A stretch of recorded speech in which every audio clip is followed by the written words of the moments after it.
Hello guys, तो आज हम डिफरेंस समझेंगे श्रेयस और प्रेयस के बीच में। अगेन इसके बीच में कोई ये देखिए, श्रेयस एंड प्रेयस के बीच का जो डिफरेंस है it is based on a कथा उपनिषद, जिसको आप ऑनलाइन जाकर रेफर कर सकते हैं। बहुत ही सिंपल वर्ड्स में व्हाट इज़ कथा उपनिषद आप समझ सकते हैं, लेकिन हमारा main aim according to syllabus is to know the difference between Shreyas and Preyas. तो श्रेयस और प्रेयस बेसिकली ज़िंदगी जीने के दो तरीके हैं। ओके, तो ये उसको एक्सप्लेन करा। अगर आप कथा उपनिषद पढ़ेंगे तो आप समझेंगे कि वो किस तरीके से एक स्टोरी के थ्रू श्रेयस और प्रेयस को समझाने की कोशिश कर रहे हैं। तो प्रेयस वो चीज़ होती है जो हमारी ईगो को प्लीज़ करती है।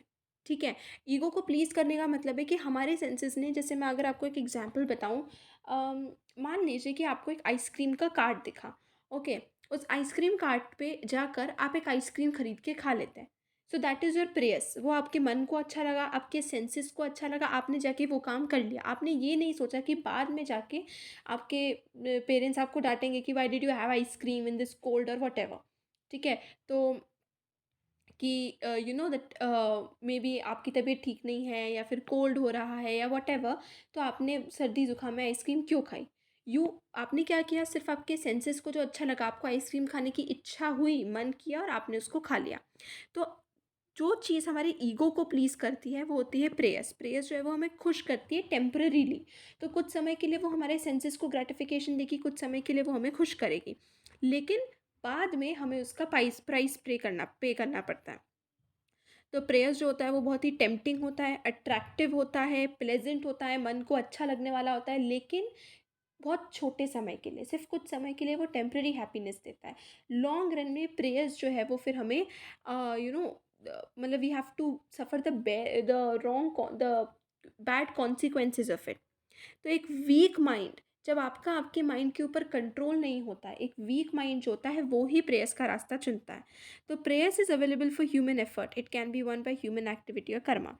तो जितने भी व सिन्स हो रहे हैं, जितने भी पाप इस दुनिया में हो रहे हैं वो प्रेयस के कारण हो रहे हैं। मान लीजिए कि कोई है बहुत गरीब है, उसको खाने के लिए नहीं मिल रहा है, उसको खाने का नहीं दिख रहा है, उसको दिखता है कि वो एक पर्स पड़ा हुआ है और वो जाके उसको चोरी कर लेता है। तो ये क्या हुआ, प्रेयस हुआ। उसने क्या हुआ, उसे भूख लगी, अपने सेंसेस को शांत करने के लिए उसने जाकर चोरी कर ली, उसने गलत काम किया। तो इसे ये होगा प्रेयस। जबकि आपने अपने मन के मुताबिक, सिर्फ आपकी कोई इच्छा हुई, आपने अपने सेंसेस पे कंट्रोल नहीं रखा और उसके चलते आपने जाके चोरी कर ली। तो जितने भी पाप इस दुनिया में होते हैं वो सब प्रेयस के कारण होते हैं।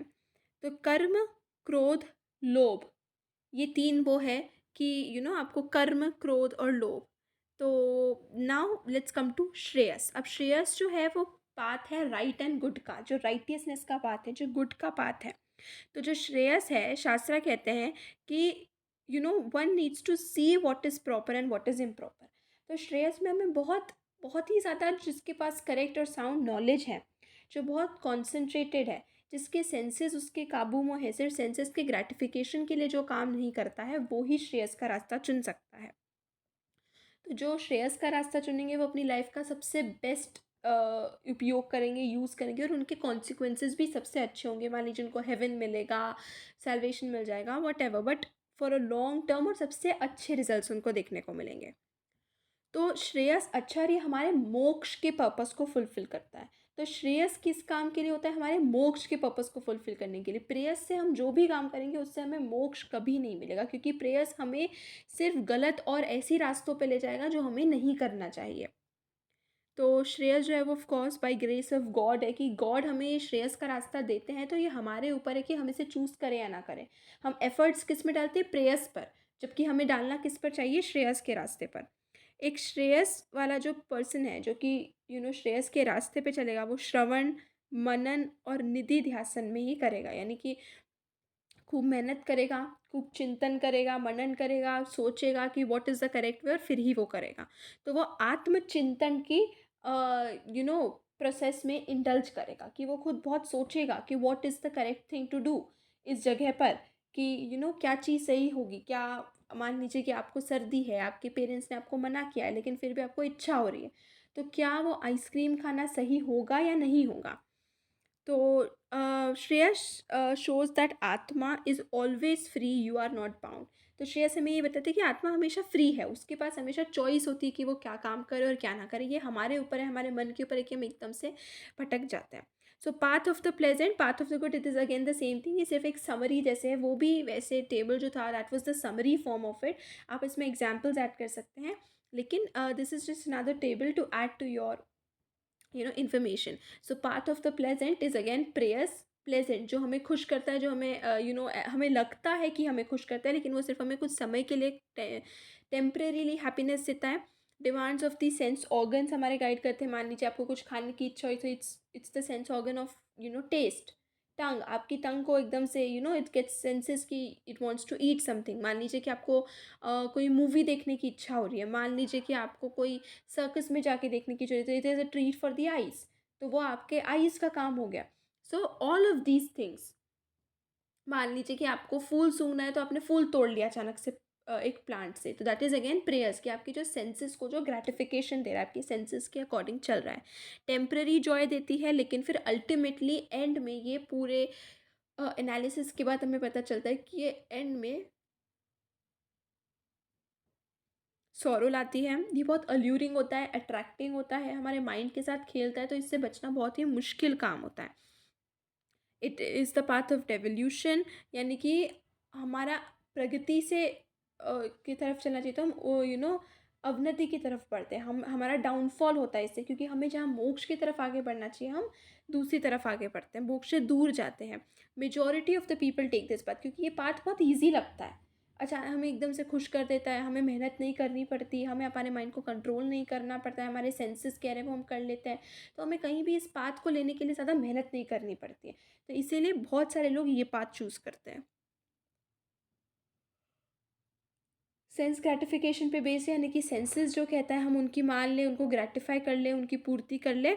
ऑल रिलीजन्स रेप्यूटेट दिस पाथ, तो जितने भी रिलीजन्स होते हैं वो हमेशा प्रेयर्स की पाथ के अगेंस्ट बोलते हैं कि you should never take this prayers का पाथ, क्योंकि ये प्रेयर्स इज समथिंग जिससे आप सारे पाप कंडक्ट कर रहे हो।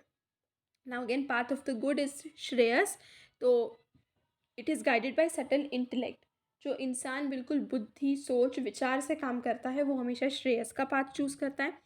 ये अनप्लेजेंट बिगिनिंग में होता है, बहुत ही मुश्किल होता है आपके माइंड को कंट्रोल करना। आपको बहुत जगहों पर लगता है कि इस वेरी, मान लीजिए कि कोई है जो बहुत मेहनत से एक एक पैसा कमा रहा है, तो उसे बहुत मुश्किल आएगी पहले पहले। उसे हो सकता है कि चोरी करना बहुत आसान लगे, कि पता है उसको कि ठीक है, घर में बड़े से बैग का पैसा रखा है, जैसे उसको उठा के लेकर आना है, वो भाग जाएगा, पुलिस, बहुत ईजी होता है चोरी करना शुरू शुरू में। It's not only that thing, but you know तो शुरू में मेहनत करना, अच्छे सही रास्ते पे चलना बहुत मुश्किल लगता है, लेकिन अल्टीमेटली ये बहुत हैप्पीनेस देता है हमें,